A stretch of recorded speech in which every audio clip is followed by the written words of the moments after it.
Xoş gördük MTV izləyiciləri.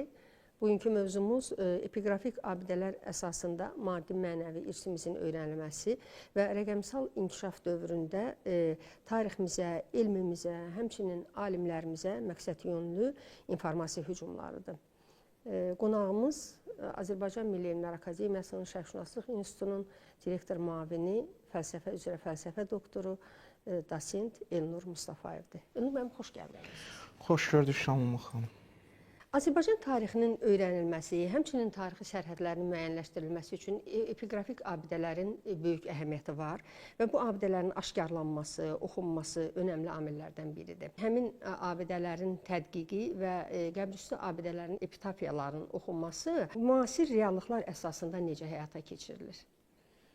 Təşəkkür edirəm Şamil xanım. Bir daha dəvətiniz üçün öz minnətdarlığımı bildirəm. Həqiqətən bugünkü mövzu çox aktual, əhəmiyyətli və Azərbaycan elmini düşündürən, maraqlandıran mühüm məsələlərdən birinə həsr edilib. Epiqrafik abidələrin tədqiqi bir çox istiqamətlərdə vətən tarixinin öyrənilməsi baxımından çox böyük əhəmiyyət kəsb edir.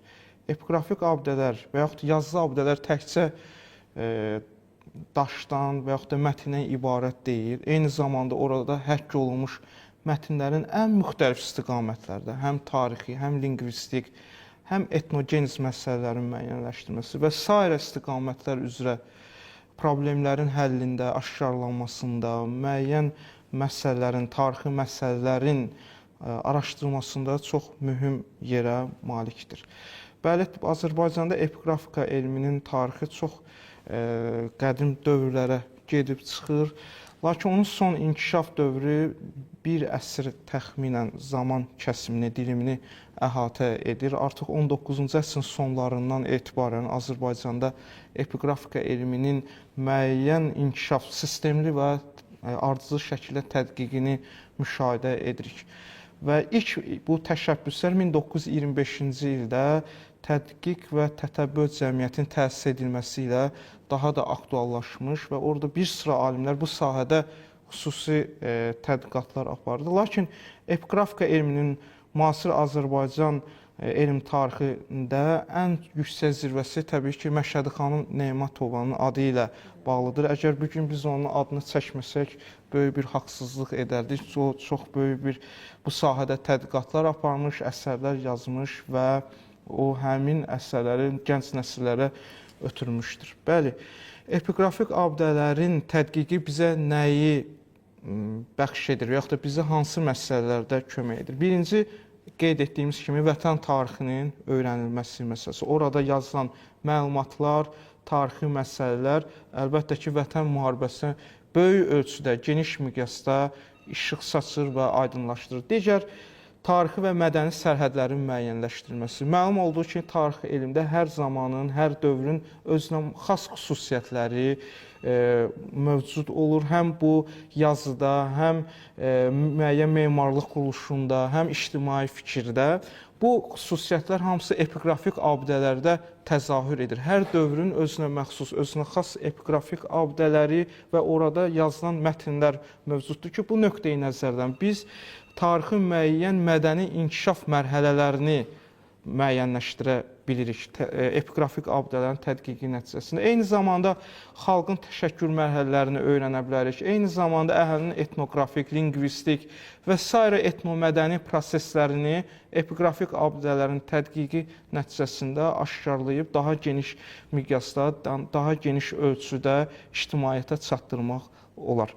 Epiqrafik abidələrin digər mühüm və səciyyəvi, əhəmiyyətli cəhəti ondan ibarətdir ki, onlar birinci dərəcəli faktlar, mənbələr hesab olunur, təkzib olunmaz faktlar hesab olunur. Orada qeyd olunan məlumatlar bizim üçün ilk qaynaqlardır, məxəzlərdir.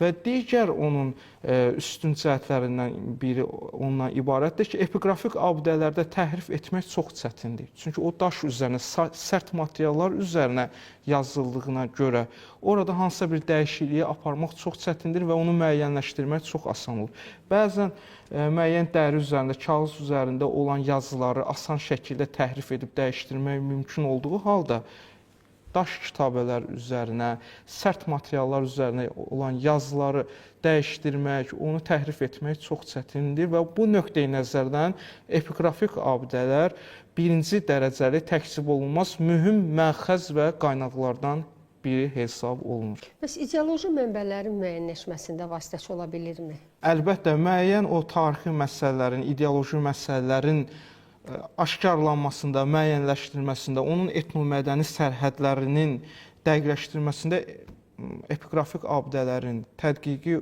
və oradakı məlumatlar çox mühümdür. Çünki hər bir yazılı abidə öz dövrünün ideoloji, ictimai fikri əsasında formalaşır və orada həkk olunur. Məsələn, bir çox tarixi abidələrdə sultanların fərmanları, hökmdarların fərmanları orada əks olunur ki, həmin yazılı abidələrdə həmin o mətnlər, yazılı məlumatlar əsasında dövrün ideoloji, siyasi, ictimai, iqtisadi və mədəni proseslərini, onun sərhədlərini və hakim olan düşüncəni müəyyən etmək mümkündür. Məsələn, Şirvanşahlar Sarayında Cümə məscidinin arxa hissəsində 1-ci Şah Abbasın fərmanı var, daş kitabənin üzərinə yazılmış. Orada həm vergi məsələləri, həm iqtisadi məsələlər, həm torpaq məsələləri haqqında məlumatlar əks olunub. Bu, həm bizə o dövrün ictimai, iqtisadi məsələlərini müəyyənləşdirməyə imkan verir. Eyni zamanda həm də ideoloji məsələlərin də onun dəqiq detallarını müəyyənləşdirmək üçün bizə çox gözəl və birinci dərəcəli məxəz kimi yardımçı olur. Müəllim, bilirik ki, müharibələr bəşəriyyətə həmişə fəlakətlər gətirib, faciələr gətirib. Bu insanları fiziki cəhətdən, sosial cəhətdən, yəni məhv etsə də, digər bir müharibə də var ki, bu kiber müharibələrdir, informasiya müharibələrdir. Bu insanları həm əqli cəhətdən, mənəviyyat cəhətdən zəhərləyir. Yəni insanları nəinki gələcək, hətta geri dönüş edir insanların əqlində, zehnində, ruhunda. Bu müharibələr əsasən, kiber müharibələr əsasən qərəzli şəkildə olur və yaxud da dezinformasiya şəklində olur. Bax, bunların yaranma səbəblərin zəhmət olmasa biraz deyərdiniz və hansı fəsadları törədə bilir? Əlbəttə, son 100 ildə elmi-texniki tərəqqinin inkişafı, nailiyyətlər bir çox fürsətlər və imkanlar yaratmışdır və müsbət cəhətləri olduqca çoxdur. Bizim həm o həyatımızın müxtəlif aspektlərinə müsbət cəhətdən təsir edir elmi-texniki tərəqqinin inkişafı. Eyni zamanda elmi tədqiqatlarda, elmi araşdırmalarda, informasiya cəmiyyətinin formalaşmasında da elmi-texniki tərəqqinin, informasiya mühitinin və rəqəmsal inkişafın öz yüksək zirvəsinə çatması əlbəttə təksib olmazdır. Lakin elmi-texniki tərəqqinin, rəqəmsal inkişafın müsbət cəhətləri ilə yanaşı bəzən mənfi cəhətlərini də müşahidə edə bilirik. Yəni, o mənada ki, bəzən müəyyən qüvvələr, müəyyən mərkəzlər həmin o inkişafın imkanlarından istifadə etməklə müəyyən təxribatlara, xüsusən son dövrlərdə hibrid təhdidlərə sövq yarada bilirlər, imkan yarada bilirlər. Hibrid təhdidlər dedikdə biz nəyi nəzərdə tuturuq?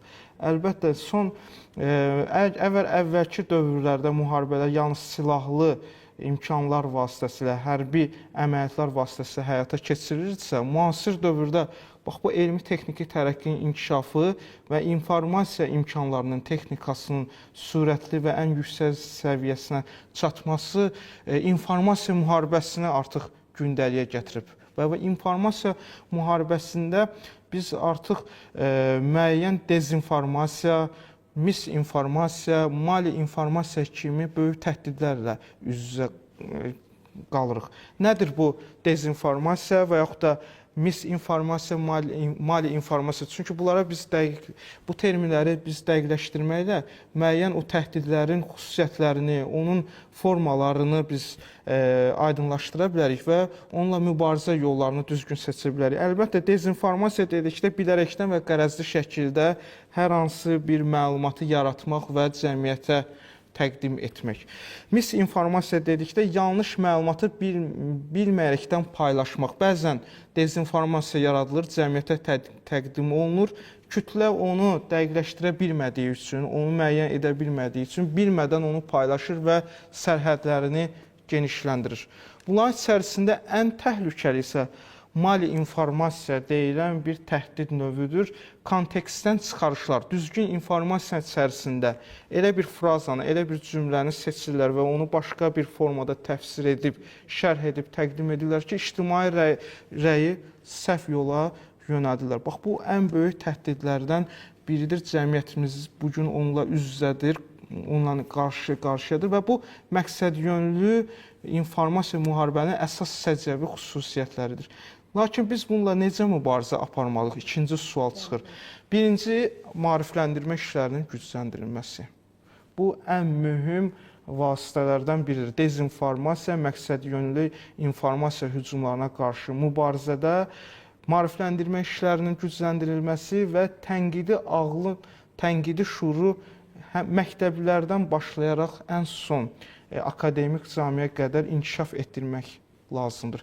Yəni, tənqidi ağıl bizə imkan verəcək ki, qarşılaşdığımız informasiyanın həm mənbəyini araşdıraq, həm də onun səhihliyini, düzgünlüyünü müəyyənləşdirə bilək. Əlbəttə, bununla yanaşı hər bir ölkənin özünə məxsus ideoloji xətti olur, onu gücləndirmək lazımdır. Məsələn, Azərbaycan dövlətinin əsas ideoloji xətti Azərbaycançılıq ideologiyasıdır.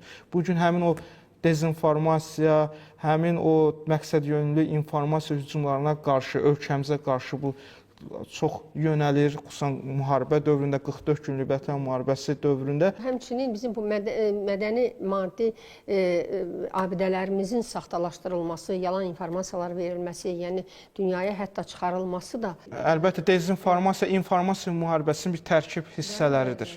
Əlbəttə, bu hallarla bizim xalqımız çox üzləşib. Yəni, tarixi abidələrə qarşı vandalizm aktları və eyni zamanda onun mahiyyətinin, tarixi əhəmiyyətinin dəyişdirilməsi.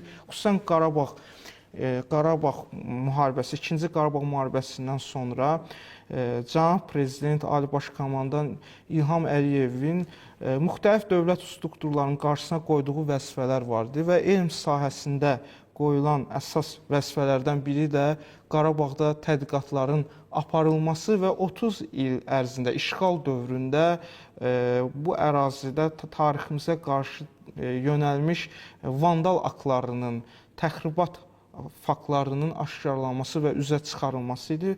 Bu nöqteyi nəzərdən Azərbaycanda elm siyasətini çox uğurla aparan, aparıcı qurum olaraq Azərbaycan Milli Elmlər Akademiyası ilk dövrlərdən etibarən bu təşəbbüslərə müsbət cavab verərək çox böyük ölçüdə tədqiqatlar aparmışdır. Həm arxeoloji tədqiqatlar, eyni zamanda tarix və sairə elm sahələri üzrə Qarabağda böyük işlər görülmüşdür, tədqiqat işləri, araşdırmalar aparılmışdır və bu tədqiqatlar nəticəsində yekun olaraq qeyd edə bilərik ki, həm müsəlman abidələrinə qarşı böyük cinayətlər var işğal dövründə. 67 məsciddən 64-ün məhv edilməsi tarixdə çox nadir görülən dəhşətli vandalizm aktlarından biridir. Və eyni zamanda Azərbaycan xalqına xas olan karvansaralar, müəyyən mədəniyyət mərkəzləri və müəyyən mülklər, onlar da dağıdılaraq məhv edilmiş və yaxud da təhrif edilmişdir.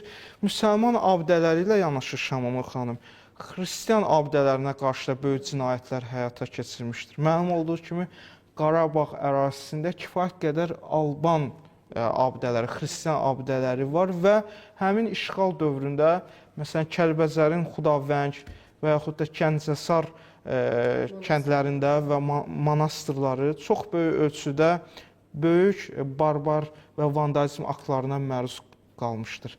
Belə ki, işğal dövründə orada müəyyən xaç elementləri, xaçqalar, müəyyən yazılar təhrif edilərək erməniləşdirməyə cəhdlər göstərilmişdir ki, bu özü də maddi mədəni irsə qarşı törədilmiş cinayətlərdən hesab olunur və bu haqda beynəlxalq konvensiyalarda mövcuddur. Tarixin, hər hansı bir abidənin tarixi və dini mahiyyətinin dəyişdirilməsi vandalizm aktı kimi hesab edilir və qəbul olunur və biz bunu Qarabağda böyük ölçüdə müşahidə edirik ki,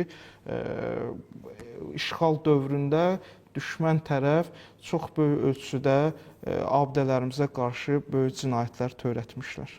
epiqrafik abidələrin yenilənməsi, oxunması və araşdırılması, tədqiqatlar Azərbaycan alimlərinin öhdəçiliyinə nə qoyur? Əlbəttə, bu gün Azərbaycan elminin qarşısına duran mühüm vəzifələrdən biri də epiqrafik abidələrin tədqiqi və bu sahədə elmi inkişafın fürsətlərini, imkanlarını dəyərləndirib müasir formada onu həyata keçirməkdir. Azərbaycan Milli Elmlər Akademiyasının prezidenti akademik İsa Həbbəylinin, xüsusilə Şərqşünaslıq İnstitutunun direktoru akademik Gövhər xanımın bu sahədə çox ciddi qayğı və diqqətləri var. Son 5 ildə Milli Elmlər Akademiyasının daxilində həm epiqrafika, numizmatika sahələrinin inkişafı baxımından müəyyən şöbələr yaradılmış, müəyyən yeni gənc kadrların hazırlanması istiqamətində əməli və praktiki tədbirlər həyata keçirilmişdir. Epiqrafik abidələrin tədqiqi biraz əvvəl də biz qeyd etdik ki, müəyyən ideoloji, tarixi məsələlərin aşkarlanmasında bizə çox böyük ölçüdə, böyük miqyasda köməkçi bir vasitə kimi kömək edir, köməkçi vasitəçi kimi bizim qarşımıza çıxır. Məsələn, mən özüm Qarabağ müharibəsindən sonra Qarabağın işğaldan azad edilməsindən sonra Şuşa şəhərində müəyyən tədqiqatlar aparmış və bir elmi monoqrafiyanın nəşrini hazırlamışam. Şuşanın maddi mədəni irsi epiqrafik abidələr əsasında və tədqiqat zamanı çox böyük və maraqlı və əhəmiyyətli informasiyalarla qarşılaşdıq və bəzilərini biz hətta möcüzə hesab edirdik. Şuşa şəhərinin mərkəzində Yuxarı Gövhər Ağa məscidinin həyətində yerləşən kiçik bir məzarlıq var və orada həm 18-dən çox, təxminən 20-yə yaxın bir məzar var. Üstündə ərəb, fars və türk dillərində ərəb qrafikası ilə epitafiyalar həkk olmuşdur. Onların içərisində ikisində Şamama xanım tədqiqat zamanı çox mühüm bir faktla üz-üzə gəldik. Mən istərdim onu əyani şəkildə göstərim. Yuxarı Gövhər Ağa məscidinin həyətində məzarların birinin üzərində bu ifadələr həkk olunmuşdur ərəb qrafikası ilə, fars dilində. Mən istədim ilk əvvəl onun orijinalını, daha sonra isə ana dilimizə tərcüməsini qeyd edim. Qeyd olunur, Həzə Mərqat Məşhədi Süleyman İbn Kərbəlayı Rüstəm Dər dəsti Əramini Məqdul Şod Dər Qurre Rəcəb 1323. Tərcüməsi belədir. Bu məzar Məşhədi Süleyman Kərbəlayı Rüstəm oğlunun qəbridir. Aşağıdakı bizim üçün çox əhəmiyyətli informasiya ilə biz qarşılaşırıq. Qeyd olunur ki, bu şəxs ermənilər tərəfindən qətlə yetirilmişdir. Fars dilində həkk olunmuşdur və tarix qeyd olunur.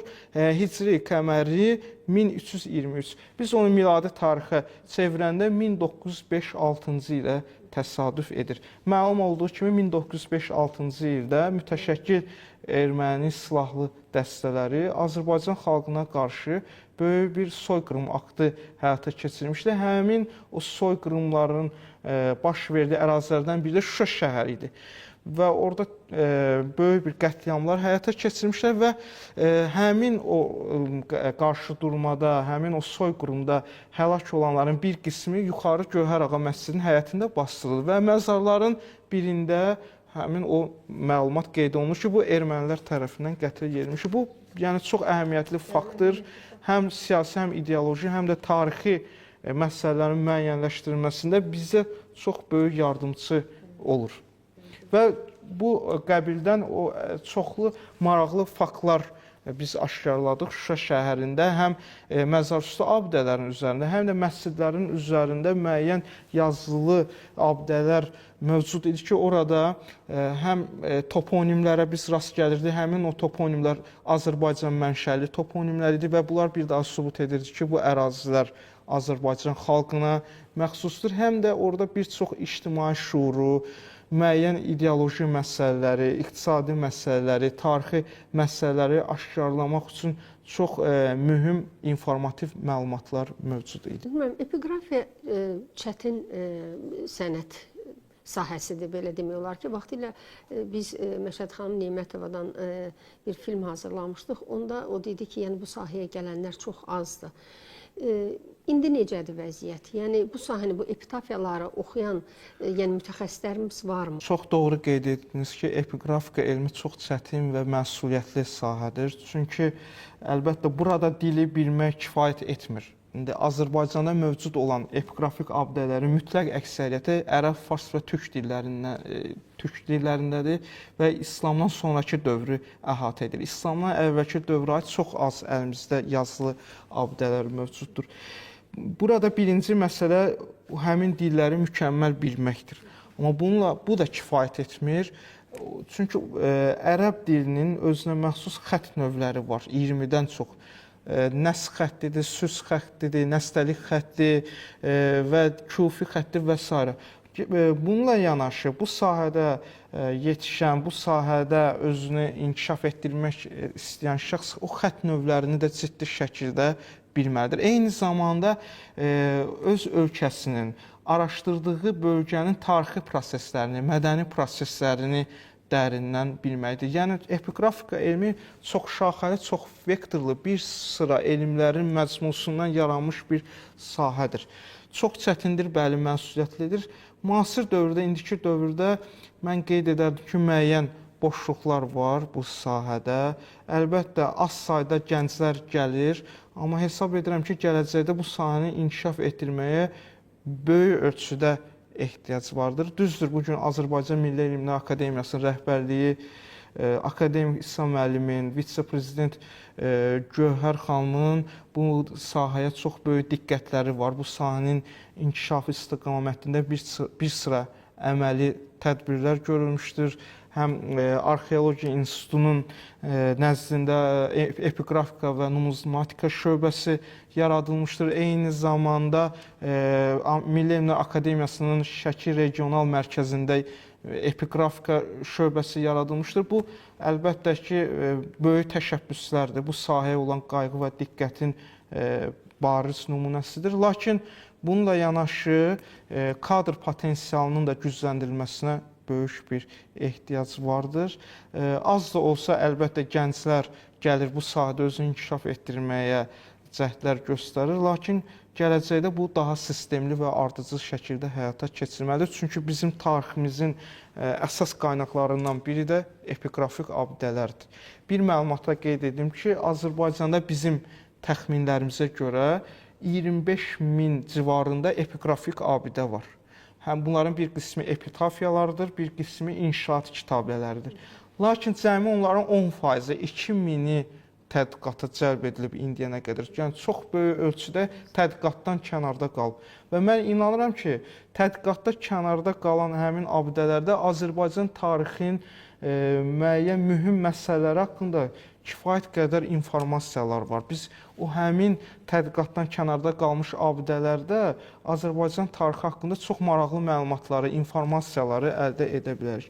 Bu nöqteyi nəzərdən gələcəkdə bax bu sahənin ardıcıl və sistemli şəkildə inkişaf etdirilməsinə böyük ehtiyac vardır. Çox sağ olun. Təşəkkür edirəm sizə maraqlı söhbət üçün. Ümid edirəm ki, tamaşaçılarımız üçün də çox maraqlı oldu. Mən təşəkkür edirəm Şamil xanım. Çox maraqlı bir mövzunu müzakirə üçün seçdiyinizə görə, həm də dəvət etdiyiniz üçün bir daha öz minnətdarlığımı bildirirəm.